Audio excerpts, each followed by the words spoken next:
I come from a city in India called Calcutta. And about 2 years back, I was lying in the sun getting a massage while my maid cleaned the dishes, the chef cooked food, the chauffeur washed the car. When I thought to myself, to hell with this life. I'm going to the first world. It's a shared flat with high council tax. In an up-and-coming part of Hackney for me. For those of you who haven't been to Hackney in London, it truly is a shithole. But yeah, frozen food, Russia and the underground network, terror threats every day. I'm living the dream. And given the weather in England, I'm living a wet dream. But I have been making efforts to settle down, integrate, be more like a Londoner. I've bought this charity wristband. This one's against child labor in factories that manufacture charity wristbands. Truth is, I came to this country to find a proper job. Only I've got here and found that all the jobs are going back to India. Really, I don't understand what the fuss is all about. You don't hear me complaining about the fact that we have no doctors in India. Because they're all here. For the same reason, India is quite different to what you might imagine. No newsagents or 7-Elevens. No cab drivers. No bloody chicken tikka masala. The whole country is just full of computer programmers and call centers. I was walking on the road in Delhi last month. There was this beggar sitting there. So I'm about to give this fellow some money when suddenly the mobile phone rings. So I'm looking to see where my phone might be. And this fellow whips up a mobile phone. To give him some credit, a homeless guy is not exactly going to have a landline. But then he throws off his blanket and there's a laptop computer there. And he talks into this phone.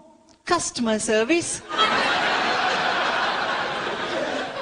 This is Christopher speaking. I know this fuss about you come over here, take our jobs. What a load of rubbish. We could take your job sitting at home.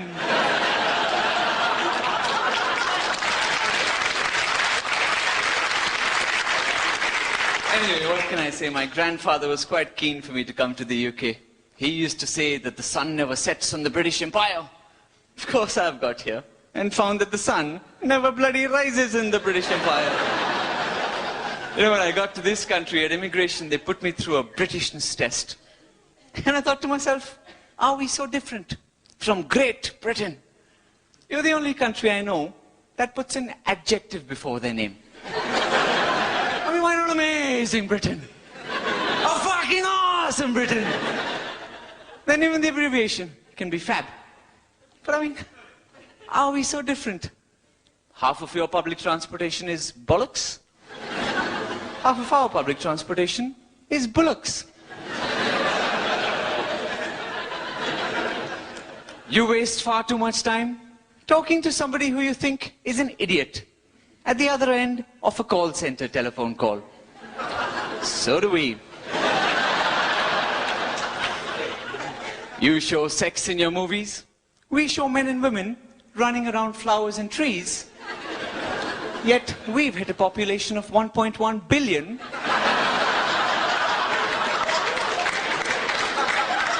Apparently through cross-pollination. So like I was saying, they put me through this Britishness test. The most confusing multiple choice questions. Complete the sentence.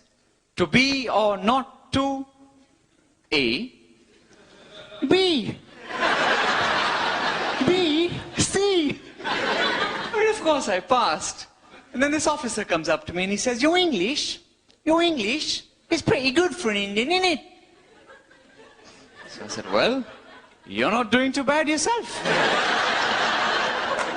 For a man with no career prospects and a looming pensions crisis. By the way, it's not in it, it's isn't it, asshole. You see, You can't afford to mess with us Indians. You may have ruled us for 200 years, but you didn't expect us to follow you back, did you?